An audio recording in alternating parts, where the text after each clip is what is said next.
एक चीज मैटर करती है, मैंने 4 साल में ये सीखा है कि सिलेक्शन मैटर करता है। आप टॉपर हो चाहे आप लास्ट रैंक हो 390th, आपको कैडर सेम ही मिलेगा, स्केल 1 AFO। मेरा सिंपल सा एक ड्रीम है, मेरे को काफी लोग पूछते हैं कि आपका AFO ड्रीम है। जैसे मैं वहां से फिर से जाने लगा, गेट बंद होता है, बंद होने के बंद लगभग बंद था, उसके बाद में उन्होंने मेरे से फिर से पूछा कि आपके पास ड्राइविंग लाइसेंस है या नहीं है। देखिए मेरे हिसाब से तो आपको AFO की सिंगल हैंडेडली तैयारी नहीं करनी चाहिए। हाईएस्ट स्कोर करना हो भाई मेंस में तो क्या करना चाहिए? Hello everyone, welcome to agro academy. So guys, आप सभी का स्वागत है एक नए टॉपर टॉक्स एपिसोड में। तो टॉपर तो नहीं, लेकिन इन्होंने सिलेक्शन लिया हुआ है इस बार AFO में। तो वेलकम है ओपस आपका। Thank you sir, thank you. कौन से बैंक में सिलेक्शन मिला है आपको, और आपका मेंस का स्कोर? और अभी मुझे इस साल बैंक ऑफ महाराष्ट्र में सिलेक्शन मिला है। मैंने आपको जैसे बताया था, मेरे को मेंस का स्कोर नहीं पता है, ना ही इंटरव्यू का स्कोर पता है। मेरे को फाइनल स्कोर पता है मेरा 69.47। ओके, मतलब आप इतना चिल हो गए थे या फिर उम्मीद ही नहीं था कि मेरा सिलेक्शन होगा? देखा ही नहीं आपने? नहीं, मुझे ये था कि इन दी एंड एक चीज मैटर करती है। मैंने 4 साल में ये सीखा है कि सिलेक्शन मैटर करता है। आप टॉपर हो चाहे आप लास्ट रैंक हो 390th, आपको कैडर सेम ही मिलेगा, स्केल 1 AFO। उसमें आपको ना फीस का कुछ मिलेगा, ना आप IAS बनोगे, ना IPS बनोगे, आप सिर्फ AFO बनोगे। सही। तो ऐसा क्यों हो रहा है अभी के टाइम पे कि यार, मतलब कि देखा जा रहा है इस सेक्टर में, खास करके AFO में काफ़ी टाइम से हम देख रहे हैं इतना ग्लैमराइज किया जा रहा है टॉपर्स को। हालांकि बहुत हाई मार्क्स नहीं है, कोई 50+ स्कोर लेके आ रहा है। अगर कोई बंदा, आप ही बताओ, अगर 4 साल 5 साल मेहनत कर रहा है तो बहुत आसानी से वो 50 क्रॉस कर देगा भाई, उतना रिविजन करने के बाद। तो ऐसा आपको लगता है कि ग्लैमराइज करना सही है? ये मेरे हिसाब से, अकॉर्डिंग टू मी ना, ये ओवर हाइप्ड AFO कोर्स है। AFO मतलब आजकल लोगों ने, बच्चों ने काफी ज्यादा, हर यूनिवर्सिटी ने या फिर किसी भी इंस्टीट्यूट ने इसको ड्रीम बना दिया है। जबकि AFO एक ड्रीम नहीं हो सकता, एक गोल हो सकता है कि आप एक सैलराइज पर्सन हो जाओ, उसके बाद अपना एक गोल, अगला ड्रीम देखो। पर इस वक्त काफी ज्यादा बच्चे जिनसे मैं बात करता हूँ वो ड्रीम मान चुके हैं इसको कि AFO बस एक ड्रीम है, उसके बाद कुछ भी नहीं है लाइफ, दी एंड। सही। तो आपका आगे का क्या ड्रीम है? मेरा सिंपल सा एक ड्रीम है। मेरे को काफी लोग पूछते हैं कि आपका AFO ड्रीम है। मैंने बोला नहीं, ये मेरा गोल है। मेरे को एट द टाइम ऑफ 40 एक सेल्फ सस्टेनेबल इंडिपेंडेंट इंसान बनना है, फाइनेंशियल वे में। फाइनेंशियली भी, और मतलब कि अपनी मर्जी का काम कर सकें। चाहे मैं इंस्टीट्यूट अपनी मर्जी का काम कर सकूं, फाइनेंशियली इंडिपेंडेंट हो सकूं, कि मैं कुछ देखूं तो उसको ये ना हो कि मेरे को प्राइस टैग देखना पड़े। सही। आप चाहे AFO बन जाओ चाहे आप IAS बन जाओ, आपको प्राइस टैग देखना ही पड़ेगा। बात तो सही। काफी अलग ड्रीम है, क्योंकि ऐसा कोई ड्रीम रखता है नहीं है। थोड़ा सा बैकग्राउंड बताइए भाई, इतना अच्छा माइंडसेट आया कहाँ से आपके अंदर, ये सब चीजें? नहीं, मेरा बैकग्राउंड काफी काफी बिलो एवरेज है। मेरे फादर की शॉप्स हैं, छोटी छोटी शॉप्स हैं। तो मेरी मदर जो है वो, मेरे को क्वेश्चन भी पूछा गया था इस बार इंटरव्यू में कि क्या करते हैं। मेरी मदर जो है वो एक टिफिन सर्विस प्रोवाइड करते हैं, जो PNB या फिर बैंक्स में है। हाँ जी। साथ में मेरा सिंपल सा एक मेरा टेस्ट हुआ था क्लियर, जो NDA के बाद हुआ था। NDA में क्लियर नहीं कर पाया था जब मेरा +2 पास आउट हुआ था, तो उसके बाद मेरे को एग्रीकल्चर करना पड़ा। तो मैंने वो एग्रीकल्चर अपना CSK HPKV पालमपुर से किया था। तब वो रैंक में ICR में 9th थी। ओके, ग्रेट यार। हाँ जी। तो एग्रीकल्चर मतलब प्लानिंग में नहीं था आपके पहले से? नहीं, प्लानिंग में नहीं था, पर मुझे ये पता था कि यहाँ पे जॉब मिल जाएंगी, क्योंकि तब मोदी जी आ रहे थे, मोदी जी बोल रहे थे एग्रीकल्चर हमारा फ्यूचर है। ओके। और आपने बहुत इंटरेस्टिंग स्टोरी भी बताई थी। आपने देखा है? हाँ। आपको इंटरव्यू में बुलाया जाता है, जैसे कि 12th फेल मूवी थी ना, वैसा कुछ सीन हुआ था, थोड़ा सा बताइए। बिल्कुल कि मेरा इंटरव्यू स्टार्ट हुआ था, विद इन 5 मिनट्स मेरा इंटरव्यू ओवर हो गया था। कि बेसिक नॉलेज पूछी मेरे को, RBI नॉमिनेशंस पूछे, मेरे बारे में पूछा, मेरी फैमिली बैकग्राउंड के बारे में पूछा। फिर उन्होंने बोला, जो वहाँ के मेन हेड थे, कि आप जा सकते हो। जैसे ही मैं बाहर जाने लगा, वहाँ पे मेरे को एक क्रॉस क्वेश्चन हुआ कि आप आगे क्या कर सकते हो, एक्सटेंशन वर्क में आपने क्या क्या किया है। तो एक्सटेंशन वर्क मेरा थोड़ा स्ट्रॉन्ग था कि मैं प्रेसिडेंट रहा हूँ अपने एग्रो क्लब में, यूनिवर्सिटी बैकग्राउंड से। साथ में मैंने काफी यूनिवर्सिटी प्रोग्राम्स भी अटेंड किए, तो मैंने अपना वो एक ब्रॉड वे में बताया। उन्होंने मेरे को वापस अंदर बुलाया, फिर उन्होंने दो चार और स्कीम्स पूछी जो लेटेस्ट में चल रही थी, जैसे बीबीजी राम, हम्म। और एक दो स्कीम और पूछी। तो उन्होंने मेरे को बोला कि गुड, आप अच्छे हो इस मामले में। फिर उन्होंने मेरे को फिर से बोला कि आप जा सकते हो। जैसे ही मैं वहां से फिर से जाने लगा, गेट बंद होता है, बंद होने के बंद लगभग बंद था, उसके बाद में उन्होंने मेरे से फिर से पूछा कि आपके पास ड्राइविंग लाइसेंस है या नहीं है। फिर मेरे को अच्छा। उन्होंने वापस बुलाया, उस पर दो सिचुएशन बेस्ड क्वेश्चन पूछे, फिर उन्होंने मेरे को वापस भेज दिया। अच्छा। तो मेरे को लगता है कि ये मेरे लिए टर्निंग पॉइंट थे, दो क्वेश्चन जो मेरे को अंदर बुलाया वापस और वापस भेजा गया।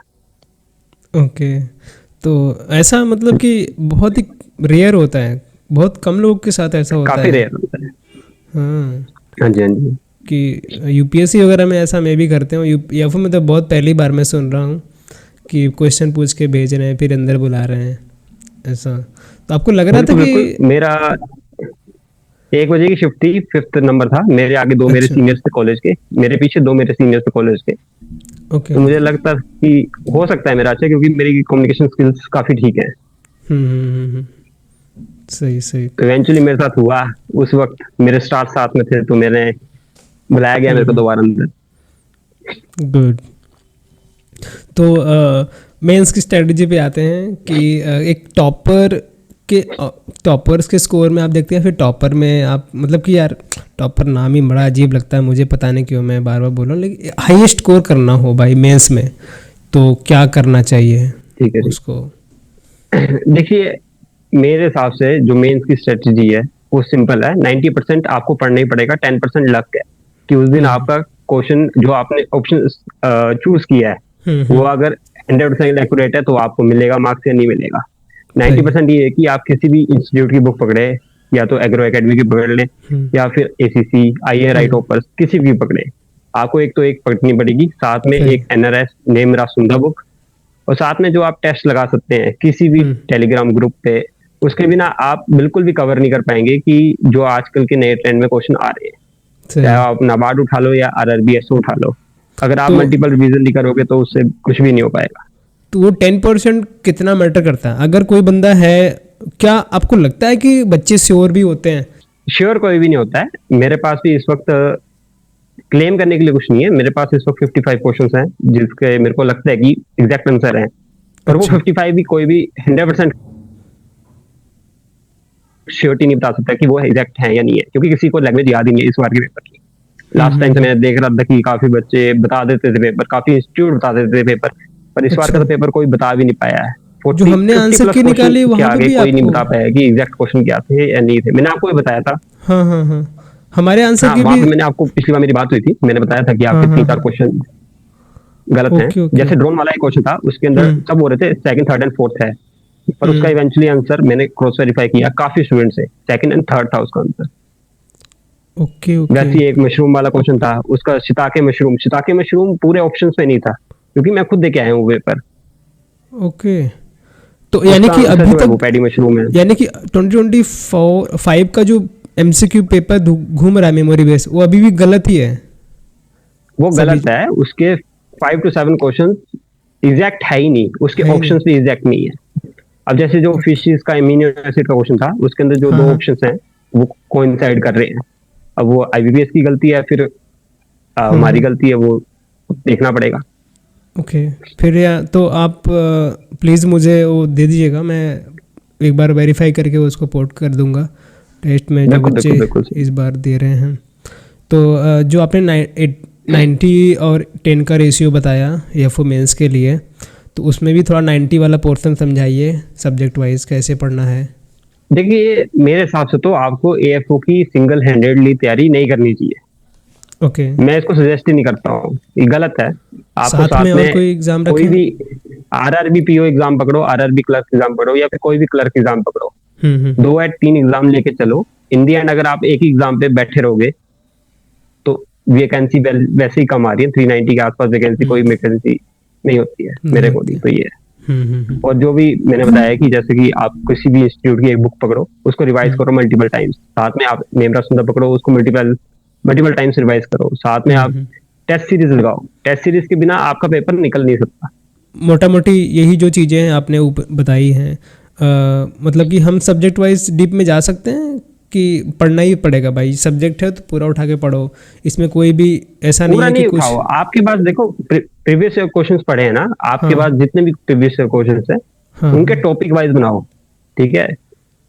एएफओ एग्जाम कभी भी ब्रॉड बेसिस पे नहीं जाता है, वो सिर्फ टॉपिक में रोटेट टॉपिक करता है। वाइज पे ही रोटेट वो करता है, उसकी सही। लैंग्वेज लैंग्वेज डिफिकल्ट बना सकता है, डिफिकल्ट से ऑप्शन डिफिकल्ट बना सकता है, वहीं पे खेलता है वो पूरा सही। एग्जाम।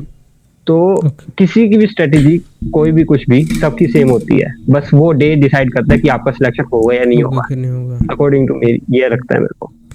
नहीं, बात तो बिल्कुल सही बोली है। जैसे ही हमारे साथ थी मैम, शबनम मैम, उनका भी शायद चार शबनम मैम, पांच हाँ जी। टाइम से ही उनका रुक जा रहा है सिर्फ मेंस के स्कोर बिल्कुल वजह से, बिल्कुल। मतलब 1-2 मार्क्स से उनका रह जाता है हर बार। अब बैड लक ही बोल सकते हैं इसको, और क्या ही बोल सकते हैं। उन्होंने मेहनत तो उन्होंने भी की है इतने बिल्कुल। टाइम। तो ये पर आपने ये है बहुत कि मैम को थोड़ा सा ना एग्रीकल्चर स्ट्रॉन्ग रखने की जरूरत है, अगर आपको एएफओ टारगेट करना ही है। करना तो, अगर हाँ। आप जर्नल या ओबीसी या ईडब्ल्यूएस से आते हो, अगर आप बिल्कुल सिर्फ नेमरा बिल्कुल सुंदर पे जाओगे तो कभी पेपर नहीं निकलेगा इस वक्त। बिल्कुल बिल्कुल, सही बात। तो यहाँ पे बहुत सारे लोग यही मतलब कि देखते हैं कि भाई ये सिर्फ यही पढ़ लो यही हो जाएगा, नेमरा सुंडा में जो कंटेंट है नहीं नहीं नहीं नहीं। और वो कंटेंट नेवरा सुंदर आपको up to 25 to 30 question cover करेगा, करा बाकी जो देगा। 30 क्वेश्चन होंगे वो कोई भी बाकी कवर नहीं कर पाएगा, क्योंकि वो 30 क्वेश्चन जो हैं वो कहीं से भी आ सकते हैं। पर सही उनमें सही। से अगर आपने 15 क्वेश्चन बना लिए तो आपका सिलेक्शन हो जाएगा। उसमें 5-6 क्वेश्चन तो मेन फैक्टर रहता है, गवर्नमेंट स्कीम्स करंट वाले। बिल्कुल वो बिल्कुल बिल्कुल बिल्कुल वो काफ़ी तगड़े सिलेक्शन दिलाने में बहुत ज़्यादा उनका रोल रहता है। बिल्कुल बिल्कुल। हम्म। अब मेरी एक और सजेशन ये है कि आप 60 क्वेश्चन के लिए जा रहे हो तो वो आपकी गलत स्ट्रेटेजी है, आप 50 क्वेश्चन के लिए जाओ। अच्छा। 10 क्वेश्चन आप स्ट्रेट फॉरवर्ड छोड़ सकते हो। ओके। सही अगर आप सही 50 सही। में से 45 क्वेश्चन भी बना लोगे एग्जैक्ट, उसमें से दो भी गलत होंगे तो आप 44 या 43 क्रॉस करोगे। 43 वाला सिलेक्शन लेता है, चाहे कुछ भी सिनेरियो हो जाए। डेफिनेटली। इस बार तो बच्चे ये भी बोल रहे थे कि 72 प्लस कट ऑफ जाएगा फाइनल, पर मैंने बोला था कि ये 70 के आसपास ही रहेगा, साथ में सेम 69 सेम। रहेगा ओबीसी और ईडब्ल्यूएस का। पर कोई सही सही। मानता नहीं है तो हम कुछ कर नहीं सकते। हाँ हाँ हाँ, सेम कट ऑफ वाला तो बहुत टाइम, बहुत मेरा भी मतलब कि ऐसा ही था। लास्ट 3-4 साल के मैंने देखे तो मैंने 65-70 के बीच में बोला था इतना ही रहेगा, और बिल्कुल वो बिल्कुल। रहा। तो अभी वो कट ऑफ बढ़ रहे हैं तो उसमें मेन फैक्टर क्या लगता है, वैकेंसी है कि कुछ और है? सिंपल वैकेंसी का मैटर है, अगर वैकेंसी ज्यादा आएंगी तो कट ऑफ गिरेगा। पर इतना है कि यूआर का 60 से नीचे नहीं जाएगा। पिछले वो साल तो है। काफी बोल रहे थे, हर इंस्टीट्यूट ने बोला कि 60 से नीचे रहेगा, पर मैंने हम्म। बोला था कि 62 या 64 के बीच में रहेगा, क्योंकि एक नेशनल सेंट्रल लेवल एग्जाम 60 से नीचे यूआर को कभी भेज नहीं सकता। सही सही। और तो इसमें पेपर का लेवल कैसा दिख रहा है आपको 3-4 सालों में, बढ़ा रहा है कि सेम ही है? पेपर का लेवल उठ रहा है, काफी उठ रहा है, ऑप्शन के साथ खेल रहा है। इस साल तो ऑप्शन के साथ खेला था, पिछले साल पेपर क्वेश्चन लेवल पे क्वेश्चन खेला लेवल था। पे। तो ऐसा कोई आपने बहुत सारी किताबें रेफ़र की होंगी, बहुत सारे लोग आर एस मीना पढ़ते हैं जो कि बहुत बेहतरीन किताब है, अरुण कातान पढ़ते बिल्कुल हैं, बिल्कुल सुंडा बिल्कुल। पढ़ते हैं। तो कौन से कौन से बुक से डायरेक्टली बनते हैं भाई, इस बुक का लैंग्वेज आता है पेपर में? नहीं नहीं नहीं नहीं, कोई भी बुक का लैंग्वेज एग्जैक्ट नहीं आता है एएफओ में, आपको पढ़ना ही पड़ेगा। आप चाहे अच्छा। किसी भी बुक से पढ़ो, आप रेफरल बुक से पढ़ लो, आरएस हम्म। मीना से पढ़ लो, कहीं से भी पढ़ो, पर अगर आपको कंसेप्ट का नॉलेज होगा तभी आप कर पाओगे, नहीं तो नहीं कर कर पाओ। पाओगे। बात तो सही कॉन्सेप्ट है। नॉलेज इंपॉर्टेंट है। बिल्कुल बिल्कुल सही है, ये बात तो बिल्कुल सही है। और इसीलिए हम बहुत ज़्यादा फोर्स नहीं करते कि आप पैड ऑन मास्टर नोट्स पे डिपेंड हो जाओ। इसके साथ साथ आप फंडामेंटल बुक्स रखो, या फिर किसी भी इंस्टीट्यूट का आप नोट्स ले रहे हो, आपके साथ किताबें होनी चाहिए, उसके साथ आप बिल्कुल नोट्स बिल्कुल। बनाओ। और इसमें सेल्फ नोट बनाना कितना ज़रूरी है कि आप उसमें बुक में ही कर रहे सेल्फ हैं नोट मार्किंग? आपको काफी इंपॉर्टेंट है, जैसे कि एलाइड सब्जेक्ट्स हैं, एप्रीकल्चर, सेरिकल्चर, एनिमल हम्म। हस्बेंड्री, मिल्क, इनके आपको सेल्फ नोट्स बनाने चाहिए, क्योंकि ये ज्यादा क्वेश्चन आ रहे हैं आजकल सही और सही। डीप भी आ रहे हैं, तो सेल्फ नोट्स इंपॉर्टेंट है उनके लिए। बाकी तो आप ओके। ऐसे भी कवर कर सकते हो किसी भी बुक से। और प्रीलिम्स में भी हो, आपने तो यूट्यूब से किया होगा प्रीलिम्स सबको? एक्चुअली मैंने आपको बताया, मेरे एसबीआई क्लर्क जे मेंस, ओके। एसबीआई क्लर्क का जो उसके अंदर वेटिंग में हूँ मैं। तो मैंने SBI क्लर्क मेंस के लेवल की तैयारी की थी। मैं सिंगल एग्जाम को टारगेट नहीं कर रहा था, मैंने मल्टीपल एग्जाम से टारगेट किया था। और यूट्यूब से ही किया था mainly. Harshal Agarwal sir quants के लिए, रीजनिंग के लिए सौरभ सर, और इंग्लिश के लिए ऑब्वियसली निमिषा मैम। ओके, सही।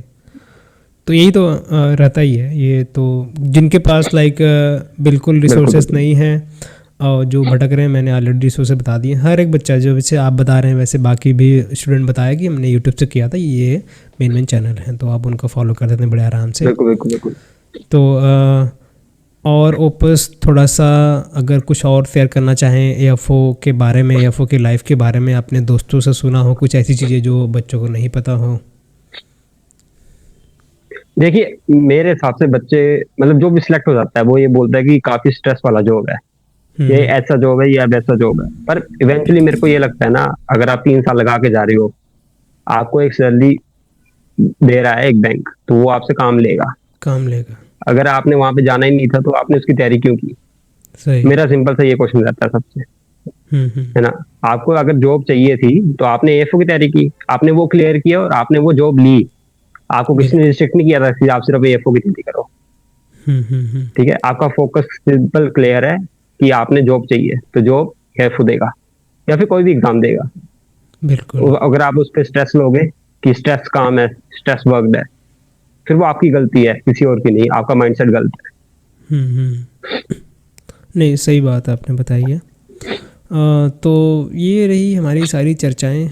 इसके अलावा अगर कोई टिप्स वगैरह आप देना चाहें एग्ज़ाम हॉल की स्ट्रेटजी, और जो बच्चे लाइक 3-4 सालों से रह जा रहे हैं उनके लिए। सिंपल सी एक स्ट्रेटजी है जो 3 साल से रह रहे हैं कि आप एक सिंगल एग्जाम को टारगेट मत करो। अगर आप अभी भी वही कर रहे हो तो वो आपकी गलती है। आपको चाहे वो कोई भी इंस्टीट्यूट ना बोले, चाहे विमल सर ही ना बोले, पर ये रियलिटी है। आप जितनी जल्दी मान लोगे मान लो, नहीं तो आपकी शादी की उम्र आ जाएगी। मैं तो बहुत पहले से बोलता आ रहा हूँ यार कि देना है तो सीरियसली एक अटेम्प्ट दो, उसके बाद आप सेकंड ऑप्शन रखो, हमेशा के लिए रखो। बिल्कुल। अब तो आजकल तो बच्चे बड़े होशियार हो चुके हैं, लाइक 7 सेमेस्टर में देखते हैं। हमारे साथ भी काफ़ी लोग इस बार क्वालिफाई किए हमारे बैच से, तो जो मई से स्टार्ट की पढ़ाई, जो 7 सेमेस्टर से रावे से पढ़ाई कर रहे हैं, मतलब फर्स्ट अटेम्प्ट वाले बंदे, वो लोग पहले से अपने जागरूक हैं, कॉलेज के से ही अपना नोट्स करना शुरू कर देते हैं। अच्छा। और तैयारी प्रीलिम्स तो पहले ही रेडी करके रखते हैं, सिर्फ मेंस पढ़ना रहता है उनको। तो ऐसे चीज़ें आप कर सकते हैं अगर आपको गैप ईयर नहीं लेना है, फर्स्ट ईयर में सिलेक्शन लेना।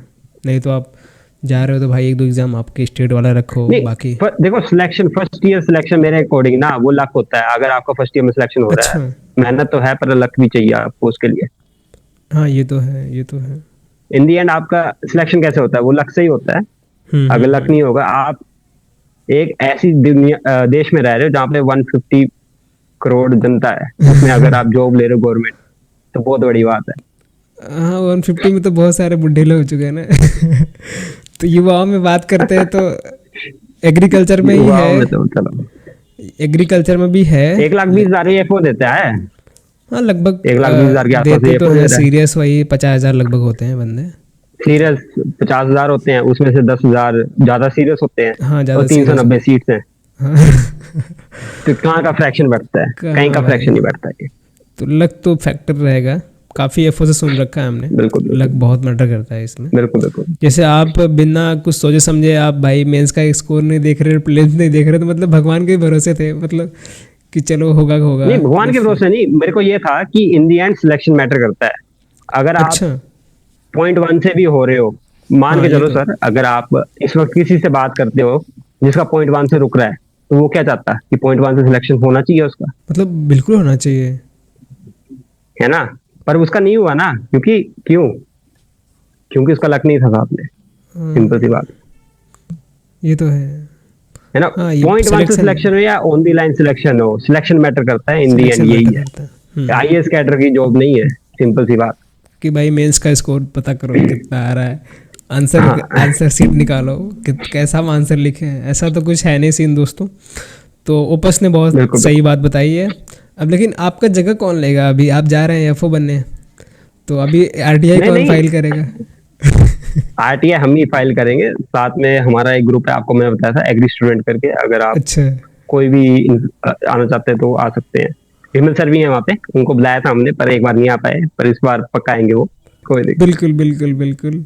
तो हाँ यार, कम्युनिटी देखो छोटी है, हम चाहते हैं कि मिल के काम करें और अच्छा ही करें बच्चों के लिए, मेन वही रहता है। लेकिन यहाँ पे क्या रहता है कि जैसे कि कंपटीशन, हेल्दी कंपटीशन बहुत ज़्यादा ज़रूरी है किसी भी सेक्टर में। बिल्कुल अगर बिल्कुल कोई बिल्कुल। भी अकेला बंदा ऐसा डोमिनेट कर रहा है, जैसे आप मान लो इंडिगो हो गया, उसका 46% शेयर है हमारे इंडिया में।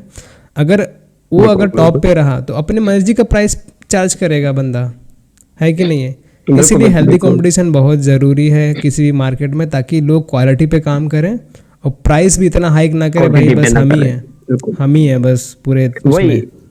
हेल्दी कंपटीशन तो हर जगह जरूरी होता है, उसके बिना हम्म। सोसाइटी एस्टेब्लिश नहीं हो पाती है। नहीं, कुछ लोग इतना शो ऑफ कर रहे हैं कि भाई बस ये भाई समझ नहीं आ रहा क्या क्या ही हो रहा है। नहीं, शो ऑफ करने से कुछ नहीं होता है, रियलिटी इन दी एंड यही होती है कि आपका सिलेक्शन हो हाँ। रहा है या नहीं हो रहा नहीं है। भाई। 1000 बंदा अगर वहां जाएगा, 1000 में कितना सिलेक्शन हो जाएगा? ऑनलाइन ही है ना, ऑफलाइन हम्म का सिलेक्शन मैटर करता है मेनली, अगर आप जिसके साथ रियल कांटेक्ट में हो। सही। बिल्कुल। ये चीज़ें थी दोस्तों, हमने चर्चा की आपको बस थोड़ा बहुत जागरूकता देने के लिए। होपफुली आपको ये सेशन पसंद आया होगा। अगर आप यहाँ तक आ चुके हैं तो प्लीज़ वीडियो को लाइक कर दीजिए, और ऊपर से कांटेक्ट कर सकते हैं, लिंक पे जुड़ सकते हैं, ठीक है। और कुछ भी होगा आप कमेंट में डाल दीजिए, आपको रिप्लाई वहाँ पे मिल जाएगा। तो इस सेशन को यहीं पेंड करते हैं। Thank you so much and all the best, congratulation. All the best everyone.